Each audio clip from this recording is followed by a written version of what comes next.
What is acceptable quality level? Every industry thrives on quality. But what exactly is quality? How can we measure it? A tool we often use is the Acceptable Quality Level or AQL. It is a crucial system that aids businesses to understand their product quality. In ISO 2859-1, the AQL is defined as the quality level that is the worst tolerable. The AQL is a statistical measurement of the maximum number of defective items considered acceptable in a particular sample size. If the AQL is 1%, it means that consumers are willing to accept a 1% defect rate or less in the products received. AQL applies to all industries, from manufacturing and retail to software development, and even services. It acts as a benchmark, enabling businesses to maintain a consistent level of quality that customers can rely on. Before using the AQL tables, you should know three parameters, which are lot size, inspection level, and AQL limit. The quantity of each product is lot size. Different inspection levels will command different numbers of samples to inspect. In this article, we will stick to the so-called Level 2 under normal severity and to single sampling plans. AQL, Acceptable Quality Limit, sampling is a method widely used to define a production order sample to determine if the entire product order has met the client's specifications. Based on the sampling data, AQL standard can help the customer make an informed decision to accept or reject the lot.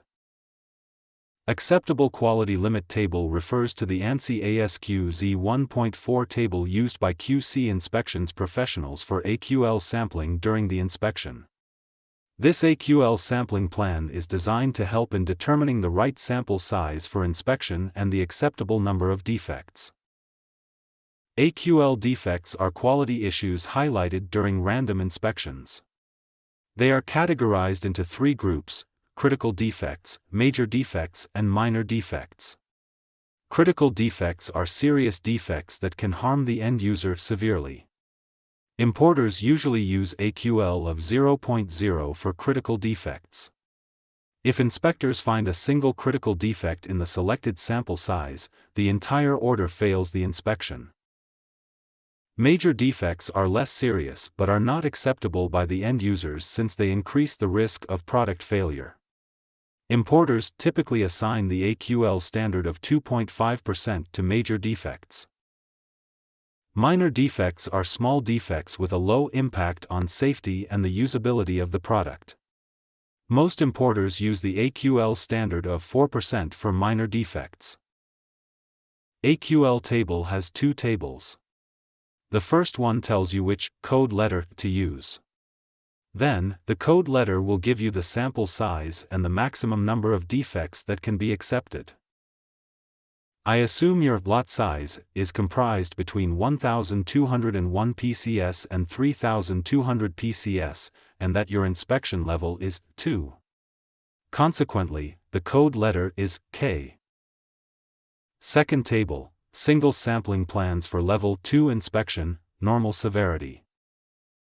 Our code letter is K, so you will have to draw 125 PCS randomly from the total lot size. Besides, I assume you have set your AQL at 2.5% for major defects and 4% for minor defects. Therefore, here are the limits. The products are accepted if NO more than 7 products with major defects and NO more than 10 products with minor defects are found. For example, if you find 15 products with major defects and 12 products with minor defects, the products are refused. If you find 3 with major defects and 7 with minor defects, they are accepted. AQL is not just about identifying defective products. It's about efficiency. It's about reducing waste, saving time, and improving customer satisfaction. With AQL, businesses can ensure they are delivering the best possible product to their customers. However, AQL is not foolproof. There's a risk that some defective products might still reach customers. This is why it's crucial to constantly review and adjust your AQL according to customer feedback and market trends. Moreover, AQL is not a one-size-fits-all solution. Different products may require different AQLs. A defect in a luxury car is not the same as a defect in a pen. The cost, the impact on the user, and the potential for harm all play into determining the AQL. The AQL of a product can vary from industry to industry. For example, medical products are more likely to have more stringent AQL because defective products can result in health risks. In conclusion, the acceptable quality level is a vital tool for businesses. It helps them maintain a consistent level of quality, reduces waste, and increases customer satisfaction. But remember, it's not just about meeting the AQL. It's about continuously striving for improvement and delivering the best possible product to your customers. So, the next time you shop, remember that behind every product you buy, there's an AQL ensuring you get the quality you expect. And for businesses, remember that AQL is not just a number, it's a commitment to your customers, and a promise of quality.